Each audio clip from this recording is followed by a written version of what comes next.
आप बचपन से ये सुनते और देखते आ रहे हैं कि हमारी पृथ्वी का एक चांद है, लेकिन क्या हो अगर मैं ये कहूँ कि ऐसा बिल्कुल भी सच नहीं है।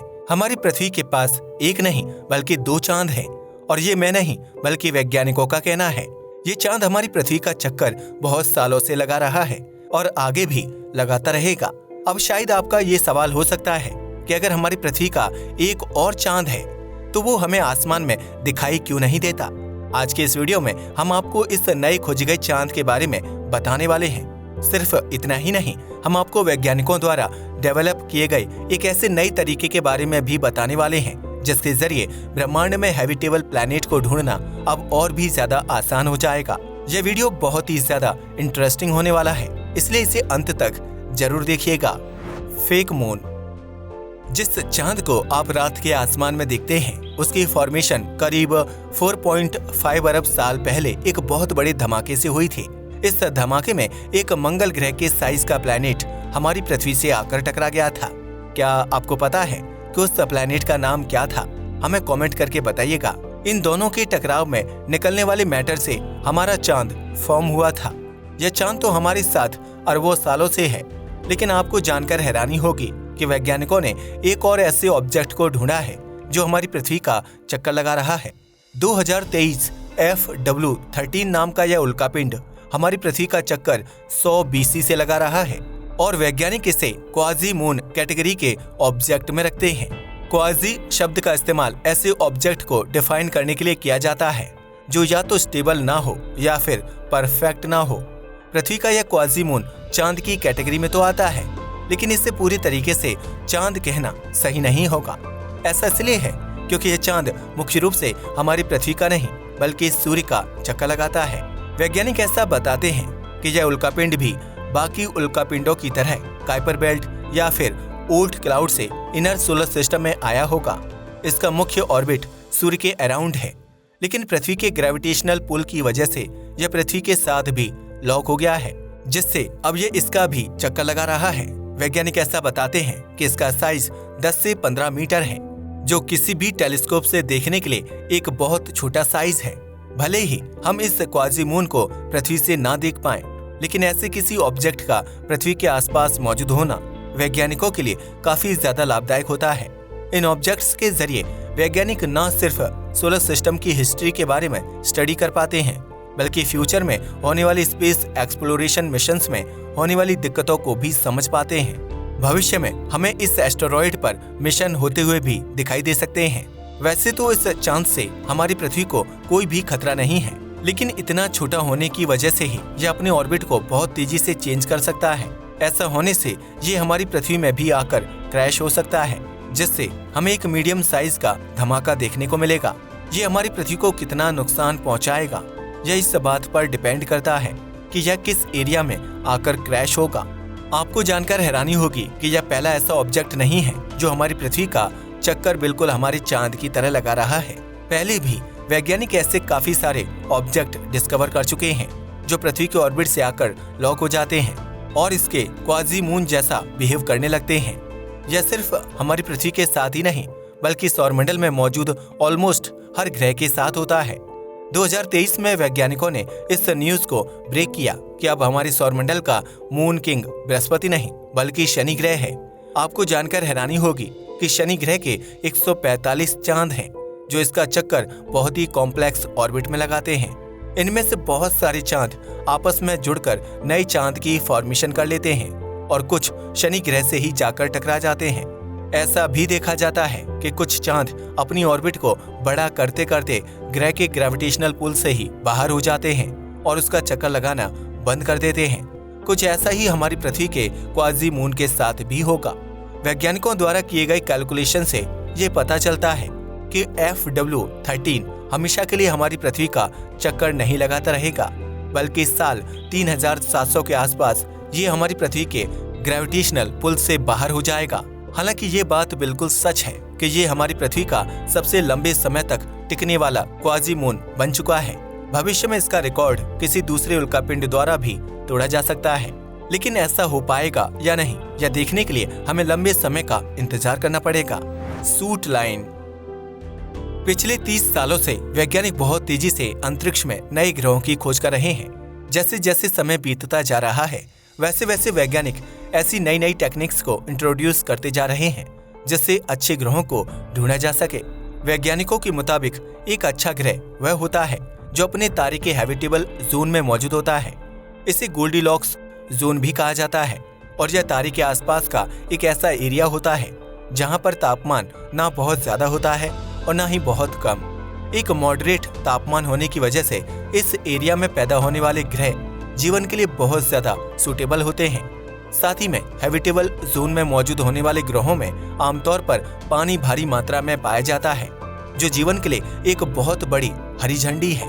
अभी तक वैज्ञानिक उन ग्रहों पर फोकस करते आए हैं जिन पर पानी प्रचुर मात्रा में मौजूद हो। आपको जानकर हैरानी होगी कि हमारी पृथ्वी पर इतना ज्यादा पानी मौजूद होने के बाद भी यह एक वाटर डेफिसिट प्लैनेट माना जाता है, यानी एक ऐसा ग्रह जहां पर पानी की बहुत कमी है। असल में वैज्ञानिकों का पानी की मात्रा को नापने का तरीका नॉर्मल लोगों से थोड़ा अलग होता है। वह किसी ग्रह में मौजूद पानी को उसके द्रव्यमान से कंपेयर करके देखते हैं और हमारी पृथ्वी का द्रव्यमान यहाँ पर मौजूद पानी से बहुत ही ज्यादा है। जब हमारी पृथ्वी की फॉर्मेशन हो रही थी तो सूर्य से निकलने वाली रेडिएशन के अलग अलग लेवल हुआ करते थे। इन लेवल्स को फ्रॉस्ट लाइन कहा जाता है। यह सुनने में भले ही कॉम्प्लिकेटेड लगे लेकिन इसका बेसिक कॉन्सेप्ट काफी आसान है। जैसे जैसे आप सूर्य से दूर जाते जाएंगे वैसे वैसे आपके लिए तापमान कम होता जाएगा। बस इसी तापमान के कम होने को वैज्ञानिकों ने अलग अलग लेवल्स में बांट दिया है। इन्हीं लेवल्स को वह फ्रॉस्ट लाइन कहते हैं। हमारी पृथ्वी फ्रॉस्ट लाइन के अंदर आती है। इसकी वजह से यहाँ पर लिक्विड पानी मौजूद है। वहीं सैटर्न, यूरेनस और नेपट्यून जैसे ग्रह फ्रॉस्ट लाइन के बाहर आते हैं जिसकी वजह से वहाँ पर पानी बर्फ के रूप में पाया जाता है। लेकिन इस नई पब्लिश्ड रिसर्च पेपर में वैज्ञानिकों ने यह बताया है कि हमें सिर्फ पानी पर ही इतना ज्यादा फोकस नहीं रखना चाहिए। उनके मुताबिक लाइफ के डेवलपमेंट के लिए पानी से ज्यादा इम्पोर्टेंट एलिमेंट कार्बन होता है। हम इंसानों के शरीर में भी कार्बन दूसरे नंबर पर सबसे ज्यादा मौजूद होने वाला एलिमेंट है। हमारी पृथ्वी पर जितने भी जीव जंतु मौजूद हैं, उनका बिल्डिंग ब्लॉक कहीं ना कहीं कार्बन ही है।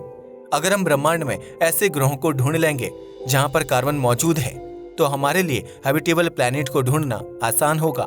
अब ऐसा नहीं है कि वैज्ञानिक पानी को पूरी तरीके से नेग्लेक्ट कर रहे हैं। उनके मुताबिक हमें ऐसे ग्रहों पर फोकस करना चाहिए जिन पर पानी तो मौजूद हो, साथ में कार्बन भी भारी मात्रा में हो। जिस तरीके से पानी के टेम्परेचर को डिवाइड करने के लिए वैज्ञानिकों ने फ्रॉस्ट लाइन के कॉन्सेप्ट को इंट्रोड्यूस किया था, वैसे ही कार्बन की मात्रा को डिवाइड करने के लिए वैज्ञानिकों ने सूट लाइन नाम के कॉन्सेप्ट को इंट्रोड्यूस किया है। हमारी पृथ्वी जिस तरीके से वाटर डेफिसिट है वैसे ही कार्बन डेफिसिट भी है। हमारी पृथ्वी का 0.024% हिस्सा ही कार्बन से बना हुआ है जो ब्रह्मांड में मौजूद अन्य ग्रहों के मुकाबले बहुत ज्यादा कम है।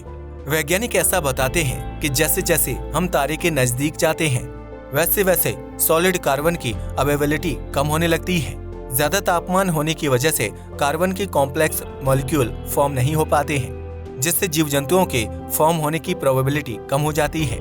जैसे जैसे हम तारे से दूर जाते हैं और ग्रह के ऑर्बिट को बड़ा करते हैं वैसे वैसे कार्बन की मात्रा भी बढ़ने लगती है। इसका उदाहरण हम अपने ही सोलर सिस्टम में देख सकते हैं। हमारी पृथ्वी पर इतना कार्बन मौजूद नहीं है, लेकिन वहीं अगर हम शनि ग्रह के चांद टाइटन पर देखें तो उस पर हाइड्रोकार्बन की लेक्स एंड रिवर्स तक मौजूद हैं। अब यहाँ पर दिक्कत ये आती है कि अगर हम सूट लाइन के ग्रहों को डिस्कवर करने की कोशिश करेंगे तो हम फ्रॉस्ट लाइन को मिस कर जाएंगे जिसकी वजह से हमें लिक्विड वाटर नहीं मिलेगा। फॉर एग्जाम्पल, टाइटन पर कार्बन तो बहुत भारी मात्रा में मौजूद है, लेकिन अगर बात करें पानी की तो वहाँ पर हमें एक बूंद लिक्विड पानी भी देखने को नहीं मिलेगा। ऐसा इसलिए है क्योंकि सौरमंडल के बाहरी एरिया में तापमान बहुत कम होता है। टाइटन का एवरेज तापमान -179 डिग्री सेल्सियस है जो पानी को ठोस बर्फ बनाने के लिए काफी है। वैज्ञानिक उसी रिसर्च पेपर में ये बताते हैं कि हमें इन दोनों ही लाइंस को फॉलो नहीं करना है, बल्कि वह एक ऐसे सॉल्यूशन को निकालना चाहते हैं जिससे वह उन ग्रहों को अलग कैटेगरी में डाल पाएं जिन पर पानी और कार्बन दोनों ही भारी मात्रा में मौजूद हो। इसके लिए हमें फ्रॉस्ट लाइन और सूट लाइन के बीच के एरिया को एग्जामिन करना पड़ेगा। हालांकि यह बीच का एरिया कितना बड़ा होगा और इसे किस तरीके से डिफाइन किया जाएगा यह वैज्ञानिकों ने अभी तक एक्सप्लेन नहीं किया है। भविष्य में इस पर भी रिसर्च पेपर पब्लिश हो सकते हैं, जिससे ये बात भी क्लियर हो जाएगी कि अब हैबिटेबल जोन से हटकर हमें किस एरिया में ग्रहों की खोज पर फोकस करना है। वैज्ञानिक ऐसे बहुत सारे ग्रहों के बारे में जानते हैं जिन पर कार्बन बहुत बड़ी मात्रा में मौजूद है। इसका सबसे फेमस एग्जाम्पल है द डायमंड प्लैनेट यानी 55 कैंकरी ई। जिस तरह से हमारी पृथ्वी पर 0.024% कार्बन मौजूद है, वैसे ही इस ग्रह का करीब 33.3% हिस्सा कार्बन से बना हुआ है। इस ग्रह को डायमंड प्लैनेट इसलिए कहा जाता है क्योंकि हाई प्रेशर में आने के बाद यहाँ पर मौजूद कार्बन डायमंड में कन्वर्ट हो जाता है। वैज्ञानिक अभी भी इस बात को लेकर निश्चित नहीं है कि इस ग्रह पर पानी मौजूद है या नहीं, लेकिन वह एक बात निश्चित होकर बता सकते हैं कि इस ग्रह पर प्रेशर बहुत ही हाई रहता होगा। ऐसे प्रेशर में लाइफ का ओरिजिनेट होना बहुत ही मुश्किल होता है। कुछ ऐसा ही हाल हमारे सौरमंडल में मौजूद शुक्र ग्रह का भी है। वैज्ञानिक ऐसा बताते हैं कि एक समय ऐसा था जब शुक्र ग्रह बिल्कुल हमारी पृथ्वी के जैसा हुआ करता था, लेकिन कुछ जियोलॉजिकल प्रोसेस की वजह से ही इसका वायुमंडल धीरे धीरे मोटा होता गया और इसका एटमॉस्फेरिक प्रेशर बहुत हाई होता चला गया। आज अगर आप इस ग्रह पर लैंड करते हैं तो आपको ऐसा लगेगा जैसे आपके सिर पर किसी ने बहुत भारी सामान रख दिया हो। भविष्य में वैज्ञानिक सूट लाइन के इस कॉन्सेप्ट को ध्यान में रखते हुए ग्रहों की खोज करेंगे। भले ही हमें शुरुआत में कुछ असफलताएं मिलें, लेकिन बार बार प्रोसेस को रिपीट करने से हम नई चीजें सीखते जाएंगे और हमारे लिए परफेक्ट ग्रहों को ढूंढना आसान होता जाएगा। आज के लिए बस इतना ही। वीडियो पसंद आया तो इसे लाइक और शेयर करें। धन्यवाद।